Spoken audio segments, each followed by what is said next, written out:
Baik, oke. Selamat malam Bapak Ibu.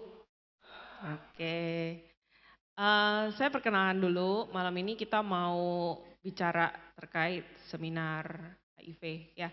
Tema yang diberikan ke saya itu lebih baik mencegah daripada mengobati ya.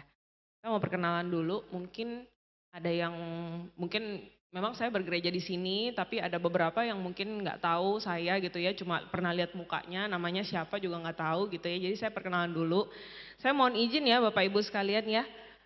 Saya pasang foto saya di tahun 2021 saat saya mau menikah. Harapannya adalah bisa kembali seperti ini gitu ya. Sekarang saya sudah punya 2 anak. Anak yang paling kecil usia 7 bulan sedang menyusui gitu ya. Saya praktek sehari-hari di Siloam. Jadi mungkin Bapak Ibu kalau yang pernah ke Siloam, pernah ketemu saya atau papasan gitu ya. Ya saya memang kerja di situ gitu ya, bukan berobat ya. Nah, di Siloam saya kepala unit MCU. Jadi mungkin Bapak Ibu juga ada beberapa jemaat yang MCU ketemu saya juga gitu ya, di gereja ketemu, ternyata waktu MCU ketemu saya juga gitu ya. Saya juga konselor HIV, saya juga konselor menyusui gitu ya. Oke, jadi malam hari ini kita mau coba sama-sama mau belajar nih terkait HIV ya. Oke.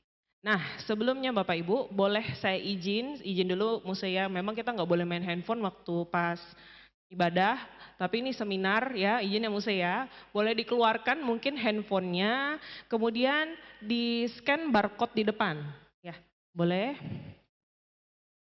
Nanti di situ ada pertanyaan ya, apa yang Anda pikirkan tentang HIV selama ini? Gitu ya, boleh saya dibantu ya, di-scan barcode-nya. Nanti boleh di free text aja ya Bapak Ibu ya. Misalnya HIV itu penyakit menular gitu ya. Boleh, terserah aja ya, ditulis di situ ya. Boleh, saya kasih waktu 15 detik. Kalau apa sih yang kita pikirkan tentang HIV selama ini, saya boleh dibantu aja nggak satu orang? Yang di depan aja, boleh. Su, dibantu aja Su, kira-kira HIV itu apa? HIV yang saya tahu itu salah satu penyakit yang menular melalui seks bebas dan transfusi darah atau penggunaan alat suntik yang bergantian. Ya, terima kasih Su, betul sekali ya. Nah, jadi kita mesti tahu dulu sebenarnya HIV itu apa. Nah, oke. Jadi HIV itu kepanjangannya adalah Human Immunodeficiency Virus ya. Artinya adalah kalau kita terjemahkan ke bahasa Indonesia, itu virus yang menyerang manusia yang menurunkan sistem imun. Jadi buat sistem imunnya itu turun. Gitu ya Bapak Ibu. Berbeda dengan AIDS ya. Jadi HIV dan AIDS itu adalah 2 hal yang berbeda ya. Kalau AIDS itu acquired immune deficiency syndrome, artinya adalah kumpulan gejala ya yang disebabkan karena sistem imun yang turun. Gitu. Ya jadi HIV itu virusnya, kalau orang terkena HIV maka sistem imunnya akan turun dan akan menyebabkan banyak penyakit lain yang bisa masuk ke dalam tubuhnya. Gejala-gejalanya kita sebut dengan AIDS, gitu ya. Jadi HIV AIDS itu berbeda, gitu ya. Jadi nggak semua orang HIV itu AIDS, gitu ya. Oke. Nah, ya ini saya sudah ya. Nah, sekarang HIV itu masih menjadi global epidemi ya. Di tahun 2024 berdasarkan WHO itu populasi tertinggi yang terkena HIV ya itu ada di adults ya 15 plus ya di atas 15 tahun itu sekitar 39,4 juta ya di orang-orang yang hidup dengan HIV. Kalau kita lihat di sini memang lebih banyak pada wanita ya. Nah, ini kita bisa lihat nanti kenapa sih lebih banyak pada wanita ya. Anak-anak juga ada loh yang kena. Emang anak-anak udah seks bebas ya? Ya mungkin aja ya, ada juga mungkin ya.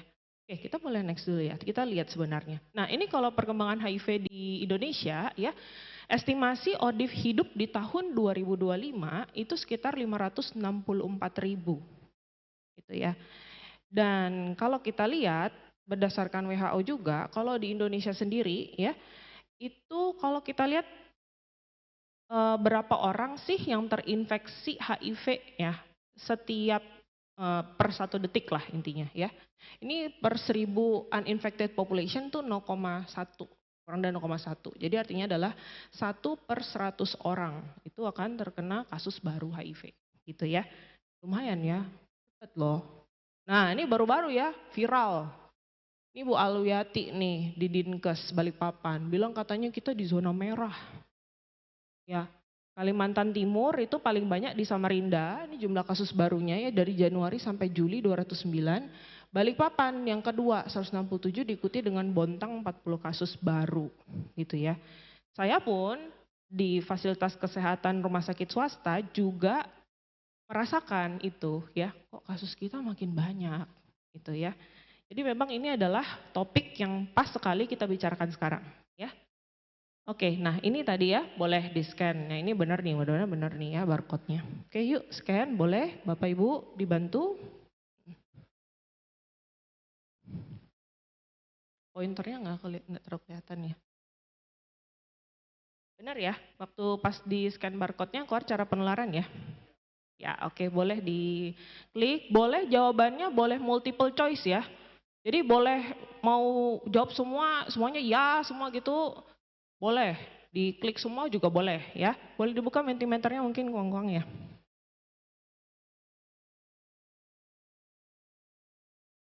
Di atasnya. Oke. Ya. Sudah semua? Ada lagi? Ada lagi yang belum isi? Udah ya, rata-rata tadi sudah kayaknya ya. Oke, jadi kalau kita lihat ya, rata-rata mengisi dengan seks bebas. Oke, ya. Kemudian ada yang mengisi paling banyak nih seks bebas dan penggunaan jarum suntik bergantian. Oke ya. Terus yang ketiga berciuman. Kemudian berpelukan atau bersalaman. Menggunakan toilet bersama juga masih ada. Berbagi peralatan makan bersama ya. Jadi semuanya mostly sih ngisi di seks bebas dan penggunaan jarum suntik ya. Tapi ada beberapa juga yang ngisi di 4 ini gitu ya. Jadi ya bisa di semuanya mungkin ya HIV nular ya. Nah kita mau tahu, mau lihat sebenarnya HIV itu ada di mana aja sih ya. Boleh kembali ke slide. Jadi HIV itu didapatkan ya, HIV itu hanya ada di satu cairan kelamin, yang satu di cairan sperma atau cairan vagina ya. Yang kedua lewat darah, yang ketiga lewat ASI. Ya, jadi kalau air liur ya tidak, HIV tidak ada di situ. Air kencing, maaf, pup, feses ya, nggak ada di situ. Ya. Jadi kalau kita tahu cara penularannya lewat 3 hal, satu cairan kelamin, berarti ya seks bebas, seks tanpa proteksi gitu ya. Yang kedua lewat darah, tadi benar, bagi jarum suntik bergantian. Sama ASI, jadi tidak dengan berciuman, tidak dengan berpelukan, tidak dengan bersalaman, tidak dengan makan bersama atau bahkan pakai toilet bersama. HIV tidak menular lewat cara itu ya Bapak Ibu ya. Jadi ini insight baru ya. Bahkan di kita aja yang kita tahu, oh HIV itu nular gitu ya. Ternyata masih ada yang mikir kalau kita makan sama-sama orang HIV itu nular. Gitu. Padahal enggak ya. Oke. Nah, jadi ini ya, lewat kontak seksual menularnya, kemudian bagi jarum suntik dan juga ibu ke anaknya, entah itu melalui proses kehamilan karena ada percampuran darah di situ, lewat proses persalinan, atau bahkan lewat ASI waktu dia menyusui, gitu ya. Nah, kemudian HIV itu tidak ditularkan melalui air, jadi yang kalau berenang sama-sama gitu ya, atau mandi sama-sama gitu ya. Kok mandi sama-sama ya? Oke, terus habis itu keringat ya, berciuman ya, kemudian nyamuk ya lewat nyamuk atau misalnya pakai jamban bersama, kamar mandi bersama ya, itu tidak ditularkan lewat itu. Gitu ya. Jadi kalau misalnya ada tetangga kita yang kita tahu kan HIV, jangan pikir nanti nyamuknya makan darahnya dia terus makan darah saya jadi kena HIV. Enggak ya. Oke. Tadi, nah kita mesti tahu dulu sebenarnya HIV itu menyerangnya seperti apa sih gitu ya. Nah ini mudah-mudahan pointernya kelihatan ya. Jadi HIV itu virus yang sangat pintar ya Bapak Ibu ya. Dia itu menyerang sel T. Sel T itu apa? Itu sel tentara kita ya. Sel tentara itu sel darah putih yang memerangi kalau ada virus bakteri masuk ke dalam tubuh kita. Ya, itu sel T, tentara. Nah, HIV itu nyerangnya itu sel tentara kita ya. Caranya pintar sekali, dia masuk ke dalam virus HIV, ya, virus HIV ini masuk ke dalam sel T, sorry ya, virus HIV masuk ke dalam sel T, kemudian dia akan bereplikasi di dalam sel tentara tadi. Jadi dia sembunyi masuk ke dalam, ya, kayak sepertinya dimakan sama sel tentaranya, sepertinya menang gitu ya. Tapi dia replikasi, diam-diam dia replikasi memperbanyak diri. Nah, di satu waktu ya, begitu sudah banyak, maka sel tentara ini akan pecah, ya rusak. Makanya tadi sistem imunnya turun karena sel tentaranya habis, rusak.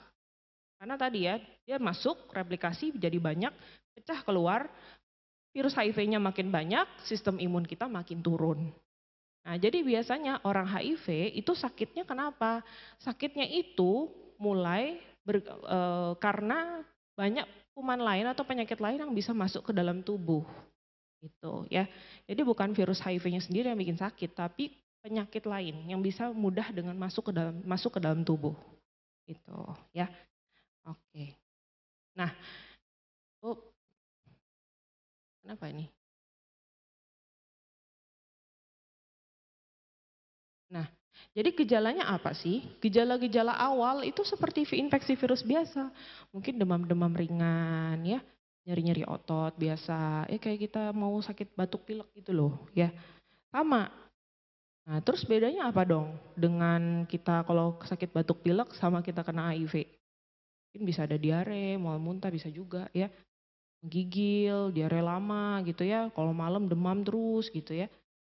Ya tadi kita harus lihat dulu faktor resikonya. Kita punya faktor resiko enggak?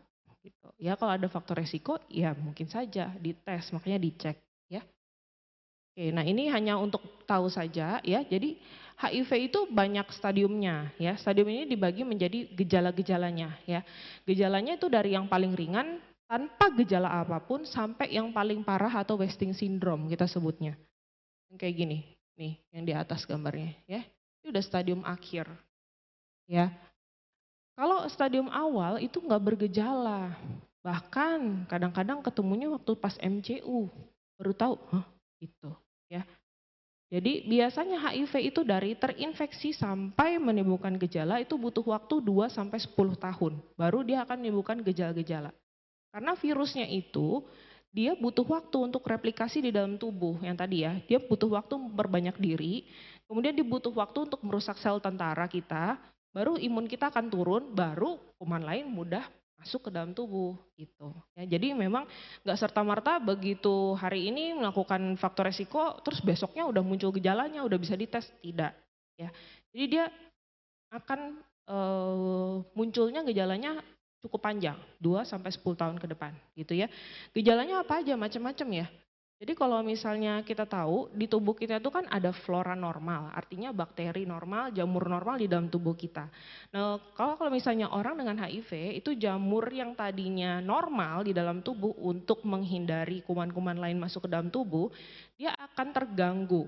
Akhirnya dia jadi lebih banyak, dia bisa menginfeksi ke dalam tubuh ya.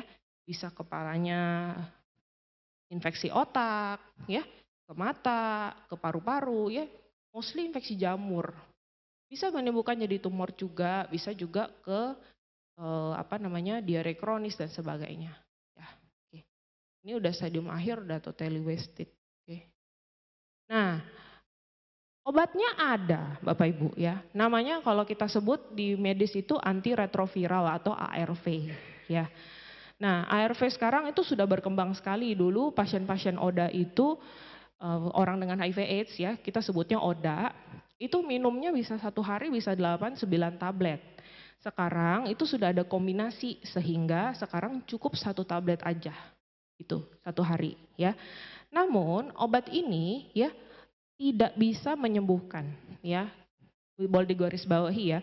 Sekali orang terkena virus HIV itu tidak ada obatnya sampai sekarang, tidak bisa disembuhkan dengan obat. Obat ARV ini adalah untuk supaya virusnya yang tadi yang masuk ke dalam sel tentara itu tetap tidur dan dia tidak memperbanyak diri. Otomatis kalau dia tidur, dia tidak akan memperbanyak diri, dia akan tidak merusak sel tentara kita di dalam tubuh. Sehingga sistem imunnya akan tetap bagus gitu. Jadi harapannya hanya untuk mengkontrol jumlah virusnya di dalam tubuh. Nah, jadi pastinya pencegahan pasti lebih baik dibanding kita mengobati. Apalagi kalau sesuatu itu gak ada obatnya.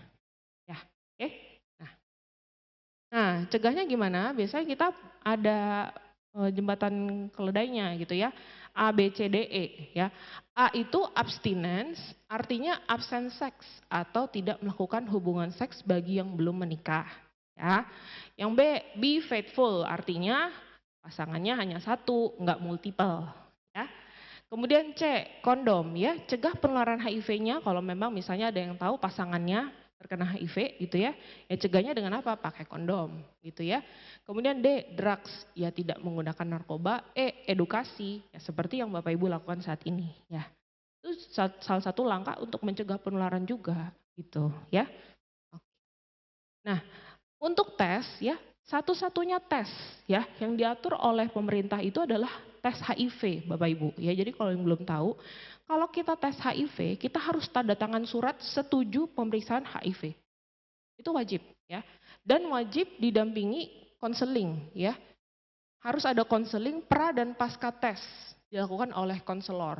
Jadi biasanya di Siloam saya yang konseling. Dan sifatnya konfidensial.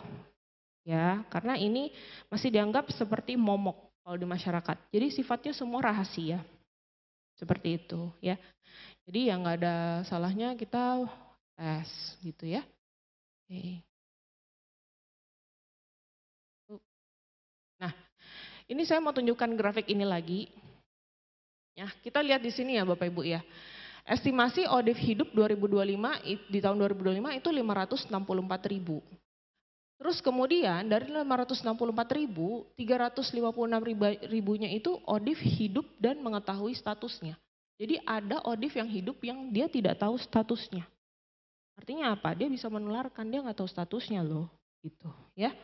Kemudian ODIF yang mengetahui status dan dalam pengobatan ARV itu makin turun persentasenya. Dari yang tadi tahu status, tapi yang dapat ARV yang tadi supaya virusnya terkontrol, dia tidak menularkan gitu ya, itu lebih turun lagi.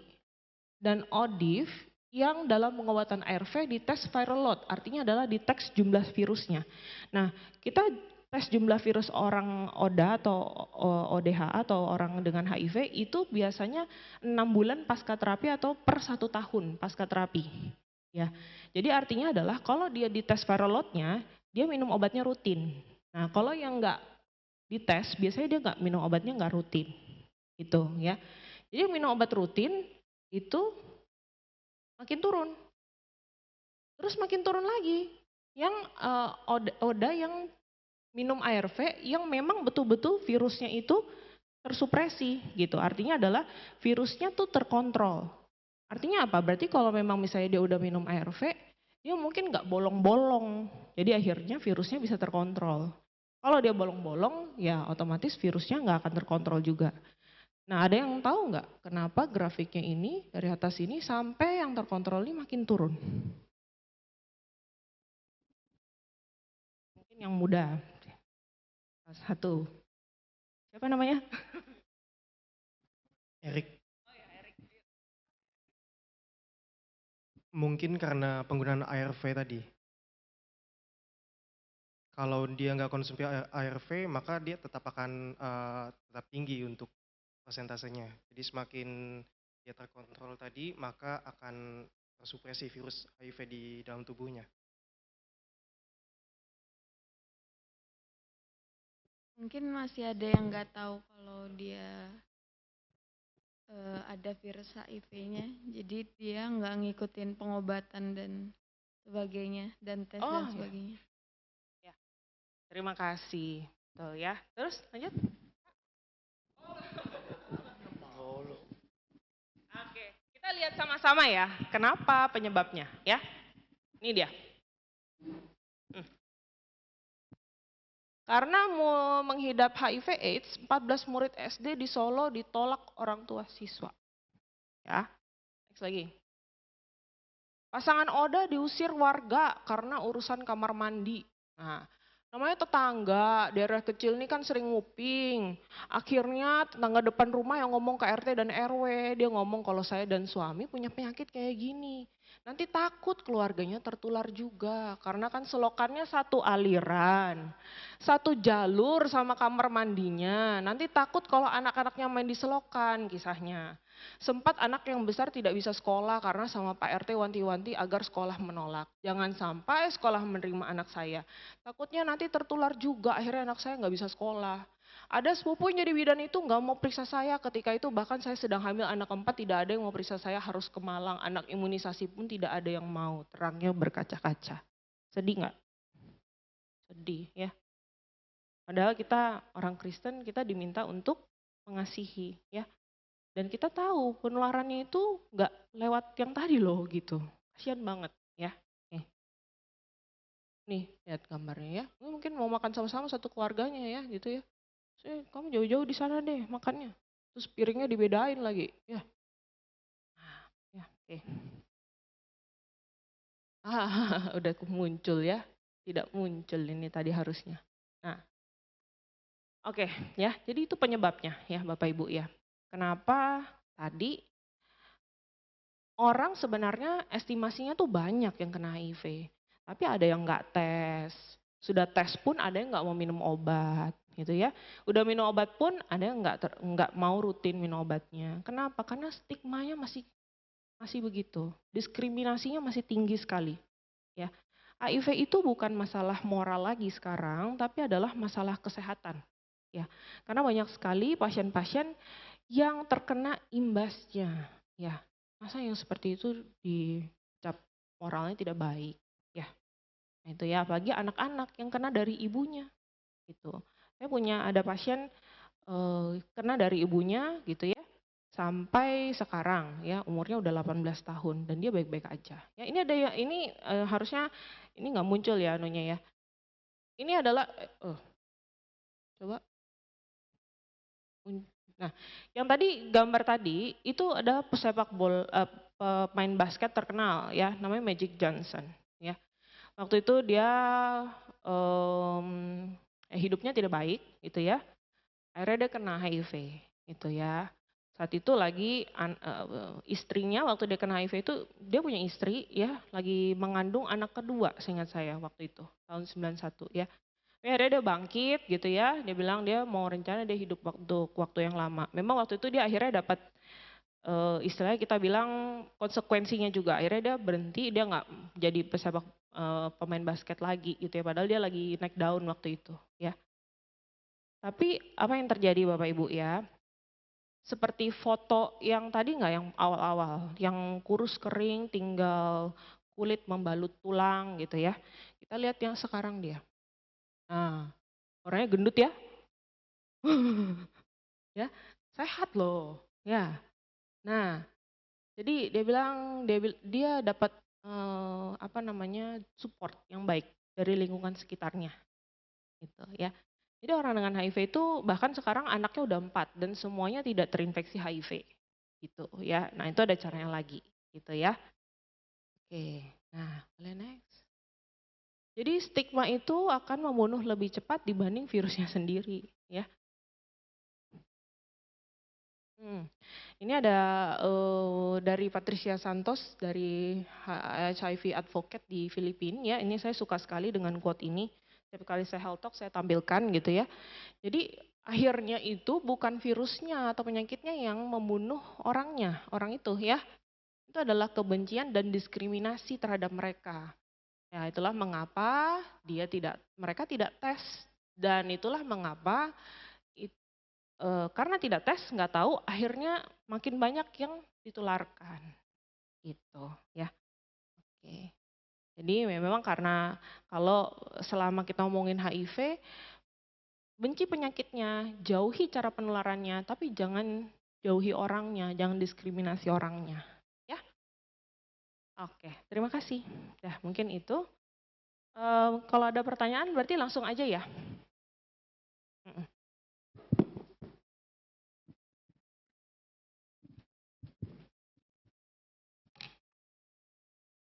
Ya, Su, silakan Su.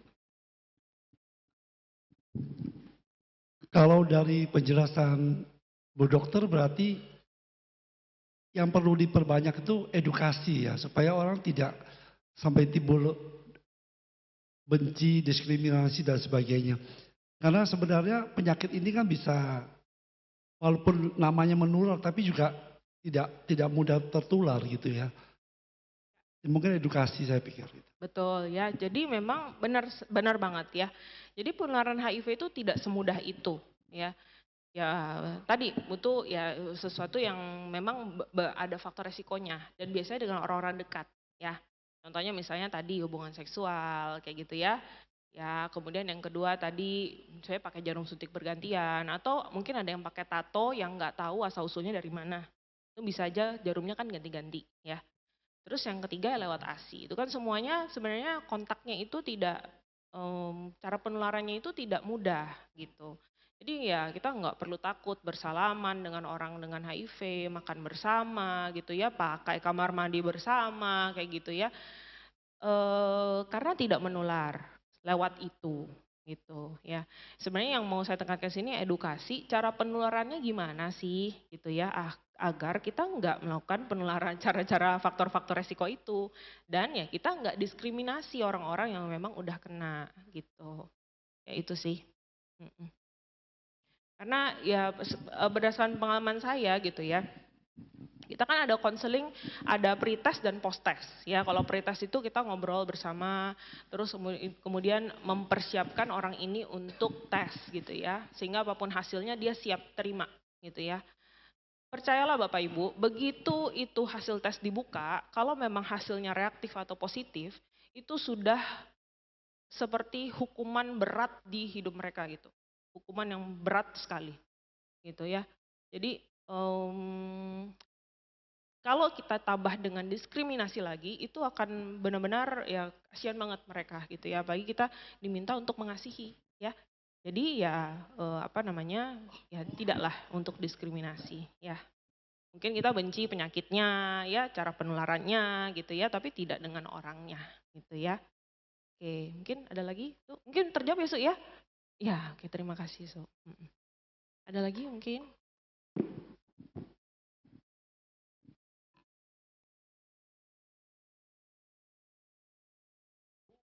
Paham sih HIV ya. Dok, mau nanya, Ya, kalau ini. kita ada luka terbuka, jadi Ya. ada pengidap HIV, apakah keringatnya, apanya bisa terkena orang yang mempunyai luka terbuka? Oke, terima kasih. Bagus sekali pertanyaannya ya. Tadi yang kita tahu HIV itu tidak ditemukan di keringat ya, Ya, HIV itu tidak ditemukan di keringat. HIV itu ditemukan hanya di cairan kelamin, darah, dan juga ASI. Jadi memang kalau kita ada luka terbuka, kemudian ada orang dengan HIV ada luka terbuka juga, dan itu bersamaan kita satukan gitu ya. Ya mungkin aja beresiko kita terkena virus HIV-nya. Itu ya. Jadi makanya seluruh tindakan yang berhubungan dengan darah-darah ya kita disarankan untuk pakai sarung tangan. Mungkin kalau misalnya Bapak Ibu ketemu misalnya di jalanan orang berdarah-darah itu udah universal precaution. Artinya adalah darah itu dianggap infeksius apapun. Mau itu HIV negatif, mau itu HIV positif, itu sudah adalah infeksius. Makanya hati-hati dengan kalau misalnya ketemu darah mau nolong orang, ya pakailah kain atau apa gitu ya. Jadi tidak langsung kontak dengan kita gitu. Karena itu sudah dianggap adalah darah itu adalah sudah infeksius gitu ya. Mungkin itu bisa menjawab. Sebentar dok, Ya, saya ya. nanya. Itu kadang-kadang kan kita pergi ke rumah sakit gitu ya, Ya. ke lab. Apa ada jaminan bahwa jarum suntik itu kan kadang kita nggak tahu ya diganti atau enggak itu ya. Jadi menjadi suatu apa ketakutan dari kita sendiri itu loh. Kadang-kadang juga pemeriksaan di tempat kesehatan yang lain gitu loh. Ya. Jadi bagaimana itu ada jaminan memang mereka ganti atau enggak? Oke ya. Jadi memang kalau misalnya kita ke lab, ke rumah sakit ya, mobil darah dan sebagainya itu biasanya jarum suntiknya dibuka di depan pasien, Ya. Jadi biasanya jarum suntiknya itu entah yang ada plastiknya ya atau misalnya yang biasa ya terus habis itu diputar ya, itu dibuka di depan pasien. Jadi pasien bisa lihat itu jarum baru. Nah, tapi kalau misalnya nggak lihat, kadang-kadang untuk vaksin mereka udah sediakan di spet-spet, kayak gitu misalnya ada vaksin-vaksin tertentu yang udah disediakan di spet ya. Asal itu rumah sakitnya memang, maksudnya rumah sakit yang udah terakreditasi ya, terkait patient safety, kemudian kliniknya juga sudah ada akreditasinya, mostly harusnya aman nih kalau nggak ada human error gitu ya. Tapi boleh bilang kalau misalnya nggak secure, nggak yakin, itu jarum suntiknya baru kah? Tanya aja. Atau misalnya boleh nggak saya lihat jarum suntiknya dibuka di depan saya? Itu boleh, nggak apa-apa ya gitu. Ya, jadi biasanya kalau misalnya mau ambil darah, mau ambil lab gitu ya, jarum suntiknya dibuka. Atau misalnya mau kasih obat-obatan ya, kan mostly gitu ya banyak ya, misalnya obat yang lagi dirawat inap gitu ya, mau kasih obat-obatan. Kalau itu sudah terakreditasi rumah sakitnya terkait patient safety dan sebagainya, itu harusnya sudah terpercaya sih gitu ya. Jadi lihat-lihat dulu ini benar nggak rumah sakitnya, kliniknya ya. Jangan-jangan rumah sakit abal-abal atau klinik abal-abal ya itu nggak bisa dipertanggungjawabkan gitu. Mungkin Ya, bisa menjawab. makasih.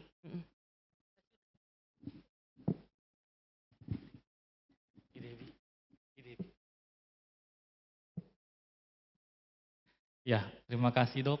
Saya mau tanya, jadi biasanya kan kita kalau gunting rambut itu, apalagi cuma gunting rambut yang di pinggir-pinggir jalan begitu, biasanya kan selesai gunting kan mereka menawarkan apakah akan dikrik.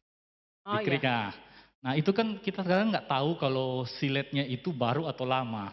betul. Nah Ya, biasanya kalau dikrik begitu terus yang sebelumnya mungkin lecet, terus betul. dia HIV, terus dia krik di kita, Ya. terus juga lecet, berarti itu bisa ada potensi ya? Ya, jadi memang kalau untuk barber, saya tempat potong rambut itu, kadang-kadang harusnya mereka itu harusnya ya tempat potong rambut, terus kalau yang cewek-cewek suka manicure pedicure, mereka punya alat sterilizernya contoh. Gitu, jadi di steril, setiap habis selesai pakai itu di steril. Kalau yang betul ya, memang yang benar ya. Tapi kalau yang di pinggir-pinggir jalan ya memang kita nggak bisa pertanggungjawabkan. Memang itu harus hati-hati. Nggak usah dikerik-kerik lah ya. Jadi pokoknya potong rambut biasa udah cukup ganteng, cukup rapi ya udah ya. Oke, gitu. Ya sebenarnya memang ada. Jadi kalau untuk misalnya gini, contohnya cukur jenggot ya. Nah, cukur janggut itu kan biasanya kan kalau itu memang barang-barang pribadi yang memang kita nggak boleh sharing sebenarnya. Ya, cukuran, terus gunting kuku, ya itu sebenarnya barang-barang pribadi kita nggak boleh share sebenarnya. Ya, jadi memang itu dipakai untuk pribadi sendiri kayak gitu. Ya, jadi ya mungkin gitu contoh tipsnya. Nggak usah mau dikerik contoh, sudah cukup ganteng. Oke, ya ada lagi? Ya, silakan.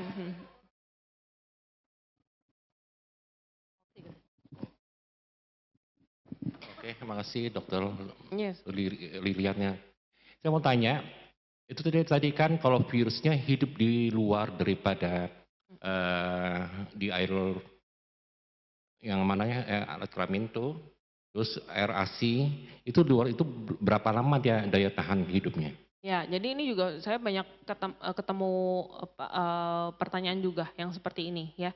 Jadi memang bervariasi tergantung suhu ruangan di luar, ya.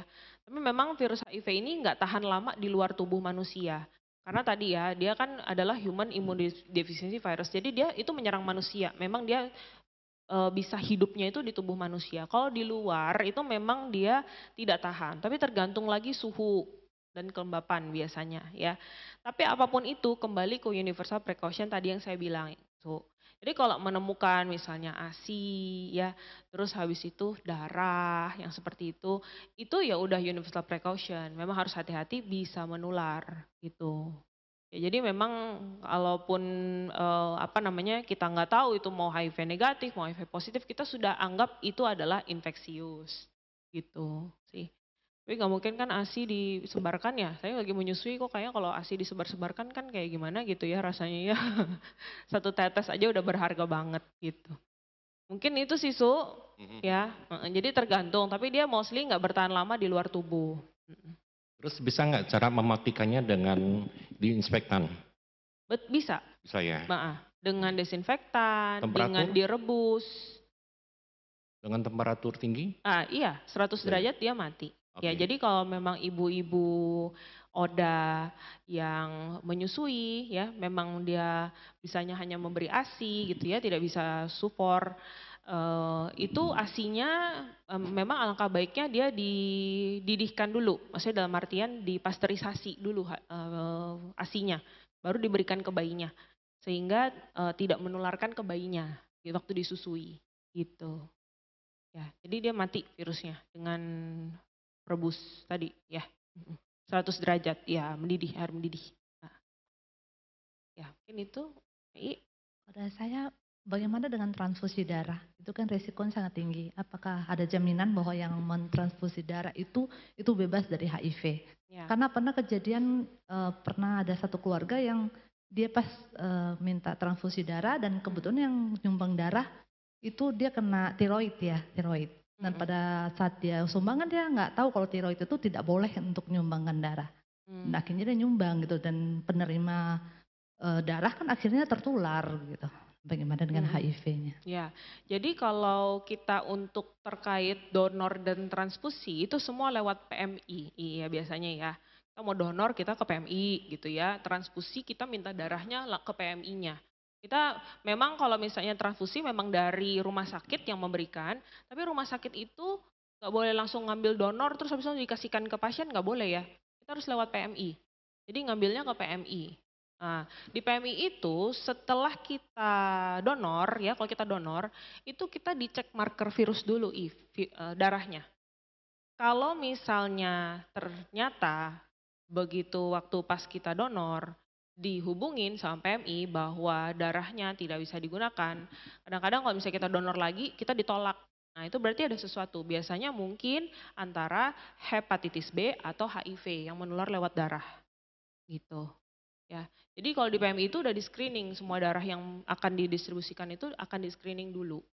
Jadi ada beberapa orang, kalau kasus tiroid dan sebagainya itu lain cerita ya. Untuk virus menular, hepatitis B, HIV itu semuanya memang wajib dicek. Gitu ya. Ya, jadi memang kalau udah terjamin kalau yang dari PMI. Jadi kecuali kalau kita misalnya di daerah terpencil, lagi luka-luka perdarahan butuh donor. Udah misalnya kan petugas kesehatannya, ya donor siapa golongan darahnya yang sama gitu, donor langsung dikasihkan tanpa dicek dulu. Nah itu yang bahaya resiko. Gitu ya, tapi kalau di sini semua di Indonesia semua harusnya lewat PMI. Ya, jadi memang kita kalau mau donor kan kita nggak ke rumah sakitnya ya, tapi kita kan ke PMI ya, donor di sana. Gitu nanti darahnya ya diproses dulu, dicek dulu, kalau udah oke baru diberikan ke pasien di rumah sakit. Kalau rumah sakit ngambil juga ke PMI gitu. Ya, mungkin itu.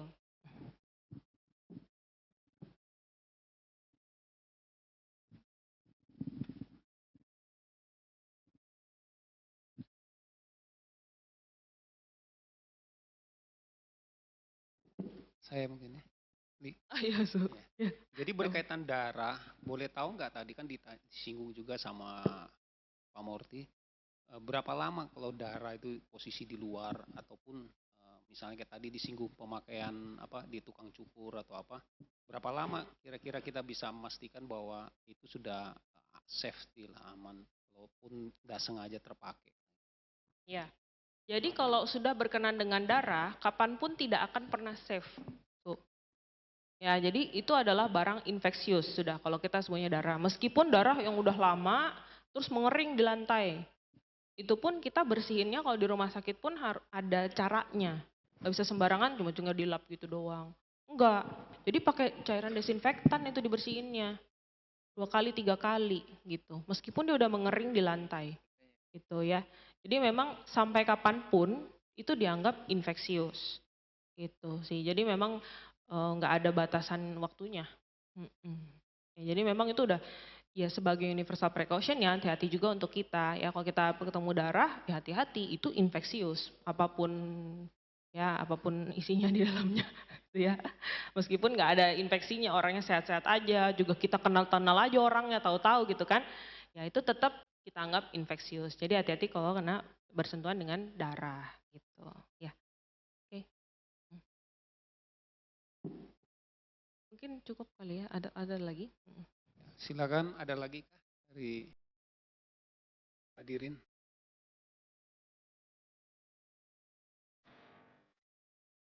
Ya. Oke, kita beri close untuk Dr. Lilian.